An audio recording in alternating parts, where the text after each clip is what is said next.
26. Each camp participant will be entered to win a bike courtesy of the IRMC Healthcare Foundation if they attend all 3 weeks. They'll even get a gift, including a hat. If it's raining, they'll move indoors at IRMC. Visit irmc.org/calendar and click on the Health and Wellness for Kids Summer Camp page to register. Hey Mom and Dad, are the kids always bored in the summer? Want something safe and fun to keep them active? It's time for summer fun at the Homer City Pool. Get 2024 pool passes now at the HC Borough office or buy online at hcparkandrec.com. Individual and family passes are available. Not a student? It's a great way for adults and seniors to relax poolside. Don't let the heat keep you and your family from diving into fun this summer. Visit hcparkandrec.com for details and see you at the pool.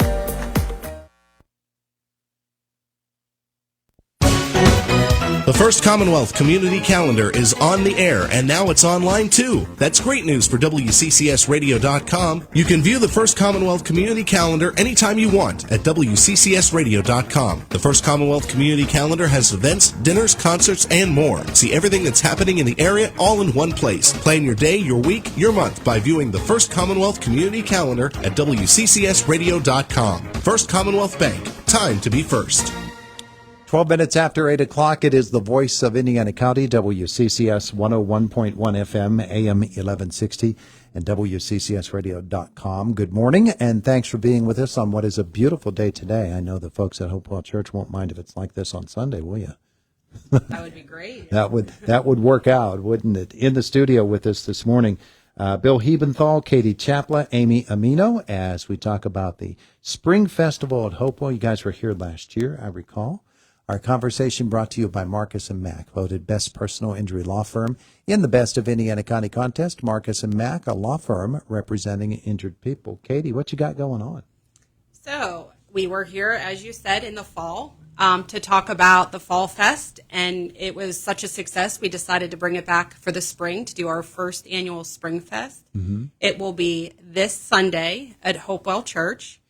I'm not the best with directions, so I'll let Bill give everybody an idea of how to get to Hopewell Church, and then we'll tell you a little bit about the activities we have going on. There you go. Okay, Hopewell is located at 150 Hopewell Church Road, in case you want to put it into your GPS, which is right off of Route 217 north of Blairsville, probably 5 miles out of town. Mm-hmm. Very easy to find. Yeah. Once you get on that road, there's not really a turnoff that you need to make until you get to Hopewell Church Road. Correct. Yeah. Yes. So easy to get to. So yes. what's happening at the festival? So Spring Fest will be this Sunday again from noon until 5. A free community event. The only thing that you would need to bring money for is if you want any food or concessions, drinks, things like that. There will be lots of activities for the kids or anybody that's a kid at heart. Similar to our Fall Festival, we will have the inflatable obstacle course, rock wall, bounce houses. This time we're going to have a mechanical pig rather than a mechanical bull. A mechanical pig. I'm not sure what that is, but yes, it should be fun. It fixes your car. Sure. It's a mechanically inclined pig. Yes. So we are going with a farm theme for this festival, and maybe Amy can tell us a little bit about the live animals that we may have. There will be live animals. Amy, come on up. Tell us about that. So to my understanding, one of our local farmers here in Indiana will be bringing his donkey and a couple of his sheep. And they are really cute. Oh, yeah? Yes. Yeah, nice. So the kids will love them. That's part of the farm theme. Yes. But there's more, I'm sure. Yes. So there will be hay rides. Not necessarily going with the farm theme, but there will be Steel City Mobile Mini Golf, which was a big hit at the last festival. Face painting, airbrush tattoos, and a balloon artist. And then there will also be like a cool photo booth and selfie station where, like people can take little selfies or photos and get the little strips of photos to keep as a memory of coming to the Fall Fest. Nice. And then for people that just want to come out for like a bite to eat, if you're not into climbing a rock wall or bouncing around on a bounce house or riding the mechanical pig, Patterson's Country Cooking will be there with lots of yummy food. Miley's Lemonade and the RV Classroom Cantina will be there. So there's going to be ice cream sundaes, popcorn, chicken tenders, hot sausage, strawberry shortcake, slushies, sloppy joes, and then we'll also have a bake sale. So lots of activities, lots of food, lots of drinks, lots of fun. Gonna have a fun day. Yes. Yeah, and you'll have some good weather for it too. So. I looked at the forecast this morning, and yes. Looking pretty good for that Looks too. good, yes. Yeah. Now, Bill, you're not just the guy that gives directions. You've got a role to play on Sunday too, don't you? Yeah, I'm actually the pastor at Hopewell Church, and my job is to make contact with everybody that comes and greet them and welcome them. And this is geared towards kids, this event, and so we're really looking to bring some more children into our church and just be a good feel in the community to let people know that we are there. And we've been doing a lot of community outreach, and this is all part of that. Yeah. Part of that, you think about what kids are doing on a Sunday morning. Exactly. And giving them a little bit some other activity that they could do that used to be the tradition. This is what we used to do on Sunday mornings, and it's still there, and it's still playing a vital role in people's lives. Yeah, and not only that, but it brings families in, and it's a good place. It's sort of like a small county fair where it brings everybody together in fellowship, and they get to see each other and visit. People are so busy today that they don't have time, set aside to visit with each other and go out and have a good time, and it's all free. So yeah. Well, Amy, I'm sure that there's more than just a donkey and some sheep for you to be involved with on Sunday. There's plenty happening at the festival. Yeah. So for craft, we're going to have stories. And what I have is some caterpillars, and they're not quite butterflies yet, but we're going to be walking through the process of how those caterpillars will become butterflies. So maybe you'll love to see the caterpillars, and you'll get to take home a little cute butterfly craft. Oh, there you go. That's nice. So you love working with the kids? I do. I've been working with the kids probably since I was a teenager, honestly. Oh, yeah? Yes. Yeah, and so you continue to work with the kids in Sunday school and things of that nature? Yes, I do, and the kids are very happy, and they love to learn. Yeah. Hey, Katie, I know that when we had you here last year, you were really excited about the Fall Festival and about the church itself and the opportunities that happen when you're able to get people to come and visit with one another and maybe sit down and not have a big formal event that's going on right now, but just relax with one another. That's an important part of a church's life, isn't it? Yes, and it was so much fun. We also had beautiful weather for the Fall Festival, and it was just really nice to see a ton of people from the community come out. And again, like Bill said, have some fellowship, family time together, see the kids interacting, people getting to meet new people in the community. So it was a great time.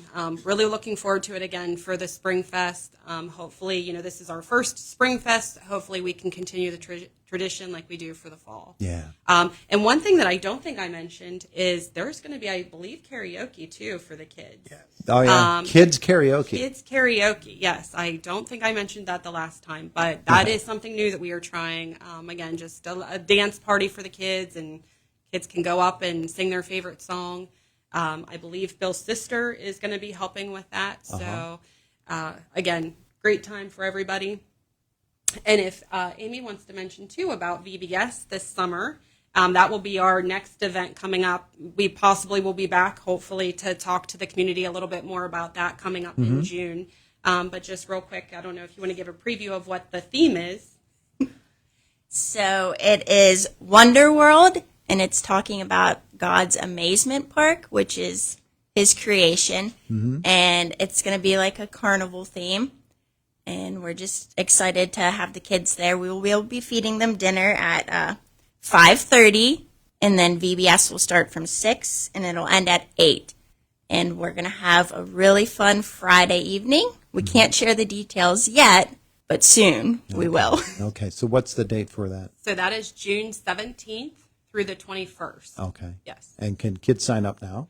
Yes, they can. And it's kids ages 3 to 12. Okay. So a wide age of kids. Right. So to they come and could join us. they could actually sign up at the Springfest on Saturday. Yes, that would be a great idea. Yeah. Yes. Otherwise, just get in touch with the That's church. correct. Yeah. All right. Hey, Bill, tell me a little bit about the church. We've got a few minutes left. We're a small rural country church, nice setting. I like to say we're out in the Corn Belt. Yeah. Because we're surrounded by farms and beautiful country, and 200 years old. In 2017, we turned 200, and still going strong. So Good. The pandemic sort of kind of put a damper, in our It knocked a few churches down. Yeah, Then you stand back up. things like this is what we're trying to bring back. Yeah. You know, Service times or when? 8:30 is adult Sunday school, and then 9:30 is service. Worship. And you'd love for folks to come out and join you for that on Sunday, too. Exactly. And Yeah. then we have the kids' church During service. during our regular service. Sermon this week? Yes, Pentecostal Sunday. Yeah, Pentecost Sunday. It's- Everybody's going to be in the book of Acts, aren't Yeah. they? We'll all be in Acts chapter 2. All right. Very good. Very good. All right. So the Springfest is happening on Sunday at the Hopewell Church. It's 150 Hopewell Church Road. Just get on 217 north out of Blairsville or south out of Clarksburg if you want. And there you go. You're there. It's noon until 5 p.m. and everybody's invited, right? That is correct. Thank Very you. good.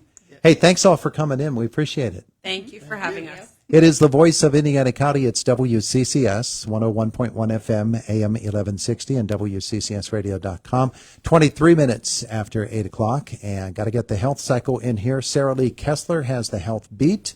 Lisa Brady has this morning's house call. What started as a normal divorce case in North Texas could have a major impact on the legality of in vitro fertilization. That's due to what the couple had in their prenup. It stated that if there were any frozen embryos during their marriage, the husband would get custody. But now the wife has filed suit claiming the frozen embryos are human beings. She wants them back. Her attorneys argue that under Texas law, life begins at conception, and that would mean the embryos are subject to child custody laws, not property laws. Many voters aren't aware of some of the key ways the Inflation Reduction Act, touted by President Biden, has lowered the cost of some prescription drugs. A new poll from health policy group KFF found that people ages 65 and up are most aware of the law. The law has capped insulin prices at $35. Among all voters, only 35% are aware. Health updates, Sarah Lee Kessler, NBC News Radio. This is House Call for Health. Preliminary data from the Centers for Disease Control and Prevention shows around 107,500 overdose deaths in 2023, about a 3% decrease from 2022. CDC officials say the final number may be different, but they believe they'll still see a decline. The overdose epidemic has taken the lives of over 1 million people in the U.S. since the late 90s. While prescription painkillers were once the driving force behind it, they've since been replaced by heroin and then fentanyl in more recent years. A new study shows a huge increase in law enforcement confiscation of pills containing fentanyl from 44 million 2 years ago to 115 million last year. Despite the decline in overdose deaths, experts are cautious. One tells the Associated Press the last time a decline happened in 2018, drug deaths rose in the years that followed. For more health news, go to foxnewshealth.com. House Call for Health. I'm Lisa Brady, Fox News. All right, Lisa, thank you. 8:25 in the morning. It's Indiana in the morning on WCCS 101.1 FM, AM 1160, WCCSradio.com. Boomer Sports next. This is Boomer Esiason with Sports Minute. Charles Barkley was watching 60 Minutes when it ran a story of how two New Orleans high school students solved an ancient math problem using trigonometry to prove the Pythagorean theorem. Sir Charles was so inspired he donated $1 million to St. Mary's Academy. He also just gave another $1 million to support women's athletics at Auburn University. Nice job, Chuck. I'm Boomer Esiason.